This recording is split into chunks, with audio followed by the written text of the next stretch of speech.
जब हम अपने बचपन की ब्लैक एंड वाइट फोटो देखते हैं, जब हम अपने दौर की मासूमियत को देखते हैं, जब हम अपने माता पिता की जवानी की पहले की फोटो देखते हैं, तो हमारे मन में ढेरों सवाल पैदा होते हैं।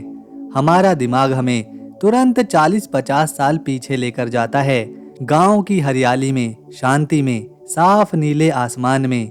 लेकिन क्या आपने कभी सोचा है कि हम इंसान सबसे पहले कैसे जीवन जीते थे, कैसे दिखते थे?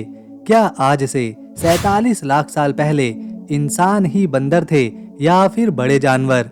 वो क्या खाते थे? घने जंगलों के बीच विशाल जानवरों से वो कैसे बचते थे?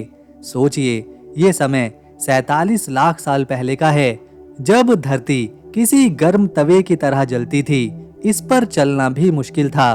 तो ऐसे में हमारे पूर्वज, हमारे रिश्तेदार, हमारे खानदान वाले कैसे जिंदा रहा करते थे? और सबसे बड़ी बात, वो धरती के किस हिस्से पर रहते थे? क्या हमारे पूर्वज हमें भारत में मिले?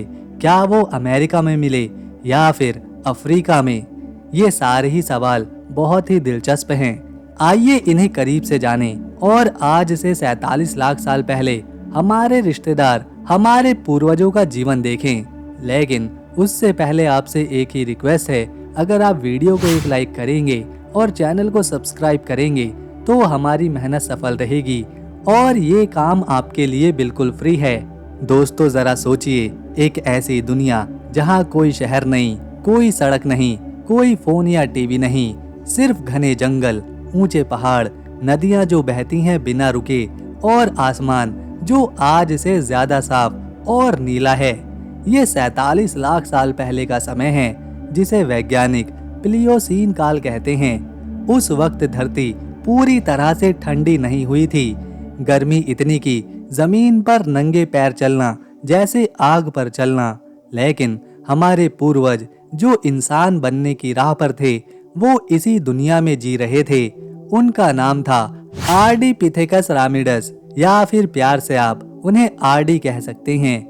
ये हम इंसानों के सबसे पुराने रिश्तेदार थे, ना इंसान ना बंदर, बल्कि दोनों का मिश्रण। इनका कद छोटा था, लगभग 4 फीट लंबा, और ये 30 से 50 किलो के होते थे। इनके दांत बड़े बड़े, लेकिन दिमाग आज के इंसानों से आधा। सोचिए, ऐसे में वो कैसे जिंदा रहते होंगे? वैज्ञानिकों ने इथोपिया में उनके जीवाश्म पाए हैं, जो बताते हैं कि वो लगभग 44 लाख साल पुराने हैं। लेकिन हमारी कहानी 47 लाख साल की है, जो उस समय की शुरुआत को छूती है, जब ये प्रजाति यानी इंसान विकसित हो रहे थे। जैसे कोई बीज धीरे धीरे पेड़ बनता है, वैसे ही ये हमारे इंसानी पेड़ की जड़ें हैं। हमारे पूर्वज, हमारे रिश्तेदार अफ्रीका में रहा करते थे, इथोपिया के आसपास, जहां आज भी उनके जीवाश्म मिलते हैं। क्या भारत में मिले? नहीं। अमेरिका में मिले? बिल्कुल नहीं। अफ्रीका ही वो जगह थी जहां इंसानियत की शुरुआत हुई थी, क्योंकि वहां का मौसम, जंगल, सब कुछ ऐसा था जो जिंदगी को पनपने का मौका देता था। कल्पना कीजिए, घने जंगल जहां पेड़ इतने ऊंचे कि आसमान को छूते लगें, हरी भरी पत्तियां, फल लटकते हुए, बेरीज, नट, जड़ें, नदियां साफ पानी से भरी, जहां मछलियां तैरती, लेकिन खतरा भी कम नहीं था। बड़े बड़े जानवर, प्राचीन शेरों के पूर्वज, हाइना जैसे शिकारी, मगरमच्छ नदियों में छिपे हुए, और ज्वालामुखी, वो तो हमेशा फटते ही रहते, लावा बहता, धरती हिलती। ऐसे में हमारे आड़ी, हमारे पूर्वज कैसे बचते? वो पेड़ों पर चढ़ जाते, जैसे आज हम घर में छिप जाते हैं खतरे के दौरान। उनके पैरों में बड़ा अंगूठा होता था, जो पेड़ पकड़ने में मदद करता था। हाथ लंबे थे, मजबूत थे, वो दोनों पैर पर चल सकते थे, लेकिन ज्यादातर 4 पर चलते थे, क्योंकि जंगल में तेज भागना जरूरी था। वैज्ञानिक कहते हैं कि ये समय प्लियोसीन काल की शुरुआत थी, जब अफ्रीका का पूर्वी हिस्सा जंगलों से भरा था। लेकिन धीरे धीरे सूखा बढ़ रहा था। लगभग 47 लाख साल पहले मौसम गर्म और नम था, बारिश ज्यादा होती थी, लेकिन कभी कभी सूखे के दौर आते जो जीवन को चुनौती देते। जैसे आज हम मौसम की मार से बचते हैं, ऐसे ही लेकिन उस दौर में प्रकृति ही सब कुछ थी। न पैसा, न गाड़ी, न शोहरत, न इज्जत, सिर्फ एक ही मकसद था, जिंदा रहने का। वैज्ञानिकों के मुताबिक ईस्ट अफ्रीका में क्लाइमेट पल्स थे, मतलब मौसम का उतार चढ़ाव था। कभी ज्यादा बारिश तो कभी सूखा। 32 लाख साल पहले बर्फ की मात्रा बढ़ी, लेकिन 47 लाख साल पहले धरती गर्म हुआ करती थी। जंगल में पेड़ एकासिया, फिग ट्री जो फल देते थे, जानवर, छोटे मैमल्स, पक्षी, कीड़े, लेकिन बड़े बड़े शिकारी भी, प्राचीन बड़ी बिल्लियां जो आज के शेर से छोटे लेकिन खतरनाक हुआ करते थे। हमारे आडीज इन जंगलों में रहते क्योंकि वहां उन्हें छाया मिलती, पानी मिलता, खाना मिलता।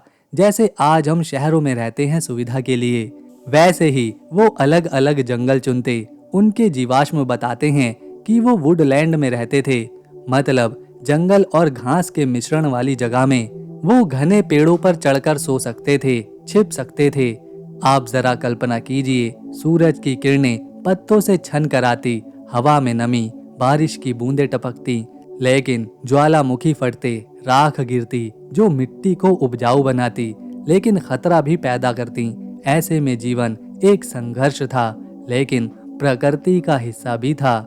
सुबह होती, सूरज निकलता, गर्मी शुरू हो जाती, आडी पेड़ से नीचे उतरते, पहले पानी की तलाश करते, क्योंकि बिना पानी के जिंदा रहना नामुमकिन है। नदी के किनारे जाते, पानी पीते और फिर खाना ढूंढते। सब कुछ खाते वो लोग, फल, पत्ते, यहाँ तक कि जड़ों को खोदकर भी खाते।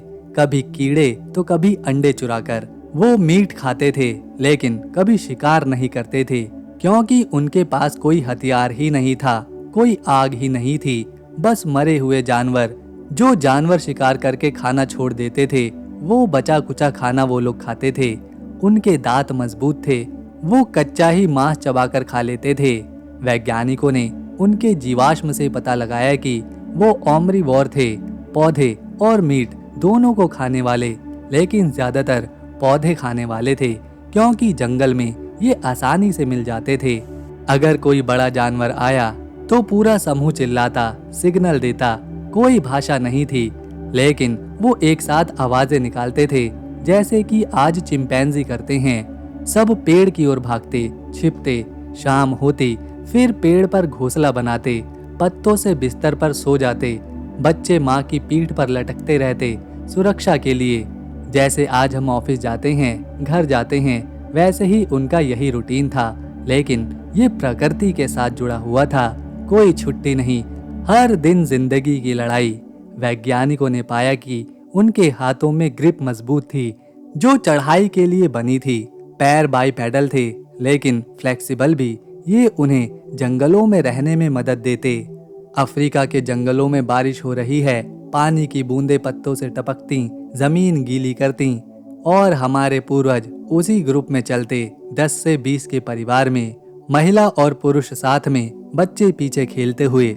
लेकिन क्लाइमेट बदला, कभी सूखा, कभी बाढ़, ज्वालामुखी फटते रहे, राख गिरती रही, सूरज ढकता जाता।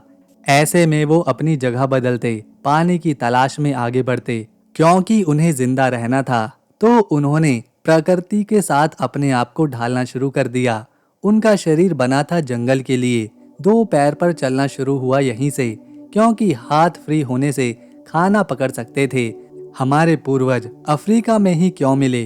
क्योंकि वहाँ टेक्टोनिक प्लेट्स हिलती हैं, रिफ्ट वैली बनती हैं, जो जिंदगी को नई जगह देती हैं। भारत या फिर अमेरिका में ऐसे जीवाश्म नहीं मिले, क्योंकि इंसानियत की जड़ अफ्रीका में दबी हुई है। सोचिए, अगर अफ्रीका ना होता तो हम कहाँ होते? ये सवाल हमें सोचने पर मजबूर करता है। क्या आप सोच रहे हैं कि हमारे पूर्वज बंदर थे? हाँ, लेकिन समझदार बंदर, चिंपैंजी से अलग, लेकिन उसी की तरह मिलते जुलते। उनके चेहरे लंबे, आंखें बड़ी, बाल पूरे शरीर पर, कोई कपड़ा नहीं, बस प्रकृति। जीवन मुश्किल लेकिन सरल, कोई झगड़ा नहीं, कोई संपत्ति नहीं, बस जिंदा रहने की लड़ाई। बच्चे पैदा होते, बड़े होते, फिर अगली पीढ़ी बनती। उनका समय काल पूरा होता तो उनकी मृत्यु भी होती। भूख, शिकारी और बीमारी की वजह से इनकी जानें जाती, लेकिन इनकी जनसंख्या भी बढ़ती रही क्योंकि वो एक साथ ग्रुप में रहते थे, सेफ्टी के लिए खाना बांटते थे, एक दूसरे का ख्याल रखते थे, जैसे कि आज हम एक फैमिली में रहते हैं। वैज्ञानिकों ने आरडी के स्केलेटन से पता लगाया कि वो फीमेल थी, यानी महिला थी, 120 सेंटीमीटर लंबी, 50 किलो की। उसके पैरों से पता चला कि वो चलती थी 2 पैरों पर, लेकिन चढ़ती पेड़ों पर थी। ये मिश्रण उन्हें खास बनाता है। प्लियोसीन काल में ईस्ट अफ्रीका का पर्यावरण बदल रहा था, जंगल कम हो रहे थे, घास बढ़ रही थी और इन्हीं बदलावों के चलते हमारे पूर्वजों ने खुद को बदलना शुरू किया। ठीक जिस तरह आज मछली पानी में तैरती है, ये उसने खुद बदलाव किया प्रकृति के साथ। तो दोस्तों, अगर आपको हमारी वीडियो, मेहनत और इन्फॉर्मेशन पसंद आई तो इसे एक लाइक दें, शेयर करें और चैनल को सब्सक्राइब कर बेल आइकन जरूर दबाएं ताकि आने वाली नई वीडियो मिस ना हो जाए।